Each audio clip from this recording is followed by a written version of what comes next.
Assalamualaikum warahmatullahi wabarakatuh. Perkenalkan, nama saya Nur Islamia Putri dengan NIM 2020 10102. Di sini saya akan menjelaskan tentang teori-teori yang ada dalam dunia investasi. Yang pertama ada teori efisiensi pasar. Di sini, berdasarkan nilai intrinsik sekuritas, teori ini menjelaskan bahwa pasar dikatakan efisien jika harga atau nilai sekuritas yang ada pada pasar mencerminkan informasi mengenai seberapa jauh harga sekuritas menyimpang dari nilai intrinsiknya. Berdasarkan akurasi dari ekspektasi harga, teori ini menjelaskan bahwa pasar dikatakan efisien jika harga atau nilai sekuritas yang ada pada pasar mencerminkan secara penuh dari ketersediaan informasi yang tersedia. Dan juga hal lain menyebutkan bahwa dalam pasar yang efisien adalah harga-harga aset atau sekuritas secara cepat dan utuh untuk mencerminkan informasi yang tersedia tentang aset atau sekuritas tersebut. Dalam mempelajari konsep pasar efisien, kita akan diarahkan pada seberapa jauh mana dan seberapa cepat informasi tersebut dapat mempengaruhi pasar yang tercermin dalam perubahan harga sekuritas. Dalam teori ini atau dalam investasi ini berarti bahwa investasi pasif atau seperti indeks cenderung menghasilkan hasil yang sebanding dengan pasar. Yang kedua ada teori portofolio Markowitz. Teori ini disebut juga sebagai mean variance model, yang menekankan pada usaha memaksimalkan ekspektasi return dan meminimumkan ketidakpastian atau risiko untuk memilih dan menyusun portofolio yang optimal. Teori ini juga menggunakan asumsi-asumsi, yaitu yang pertama, waktu yang digunakan hanya satu periode. Yang kedua, tidak ada biaya transaksi.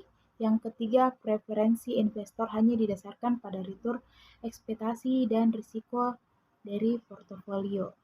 Penggunaan dalam investasi ini, investor harus membentuk portofolio yang beragam dengan aset yang memiliki korelasi yang rendah untuk mencapai tingkat pengembalian tertentu pada tingkat risiko tertentu. Yang ketiga ada teori modern portofolio. Teori ini adalah teori tentang bagaimana investor yang menghindari risiko dapat membangun portofolio untuk mengoptimalkan atau memaksimalkan pengembalian yang diharapkan berdasarkan tingkat risiko pasar tertentu. Menekankan bahwa risiko adalah bagian yang melekat dari hadiah yang lebih tinggi. Penggunaan dalam investasi ini membantu menghitung tingkat pengembalian yang seharusnya diharapkan dari suatu investasi berdasarkan risikonya. Teori ini juga memberikan model untuk menilai risiko dan penghargaan dalam investasi. Berikutnya ada teori arbitrase pricing.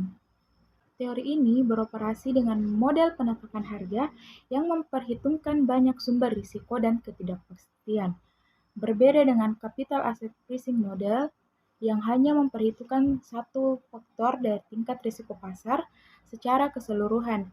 Model APT melihat beberapa faktor makroekonomi yang menurut teori menentukan risiko dan keuntungan dari aset tertentu.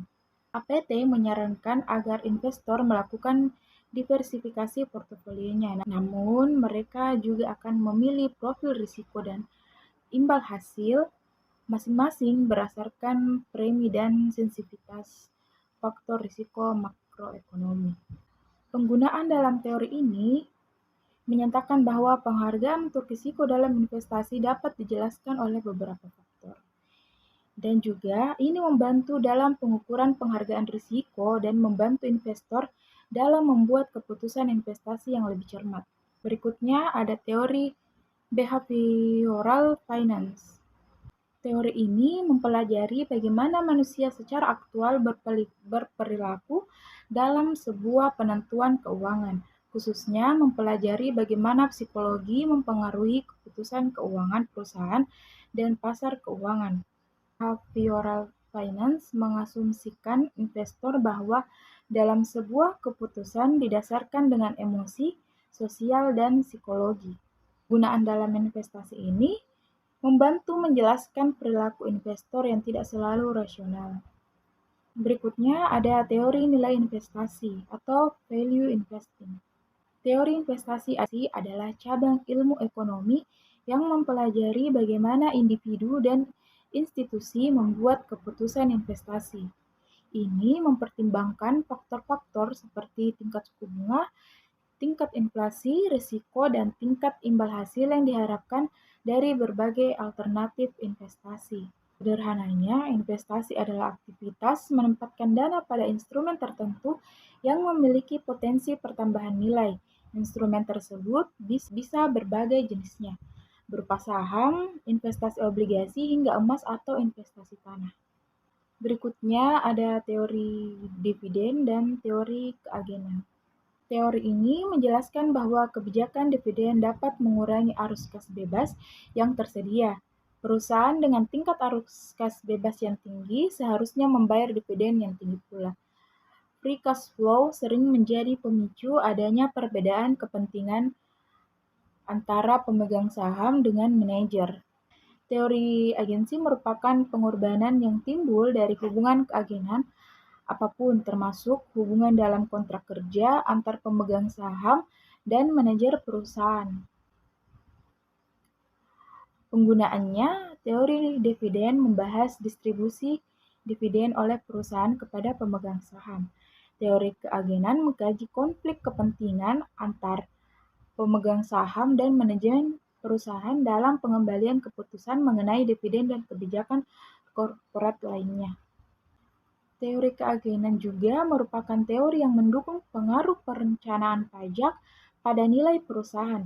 Teori keagenan menggambarkan hubungan kontraktual di antara pihak yang memberikan kepercayaan, yaitu pemegang saham sebagai prinsipal, dengan pihak yang memberikan kepercayaan, yaitu manajemen sebagai agen. Yang terakhir ada teori reksadana atau mutual fund teori. Reksadana adalah wadah untuk menghimpun dana masyarakat yang dikelola oleh badan hukum yang bernama manajer investasi, untuk kemudian diinvestasikan ke dalam surat berharga seperti saham, obligasi, dan instrumen pasar uang. Reksadana juga dirancang sebagai sarana untuk menghimpun dana dari masyarakat yang memiliki modal, mempunyai keinginan untuk melakukan investasi, namun hanya memiliki waktu dan pengetahuan yang terbatas. Penggunaan dalam investasi ini memungkinkan para investor untuk menginvestasikan dana mereka dalam portofolio yang dikelola secara profesional, yang dapat memberikan diversifikasi yang lebih mudah kepada investor. Berikut penjelasan saya tentang teori-teori dalam investasi. Kurang dan lebihnya mohon dimaafkan. Wassalamualaikum warahmatullahi wabarakatuh.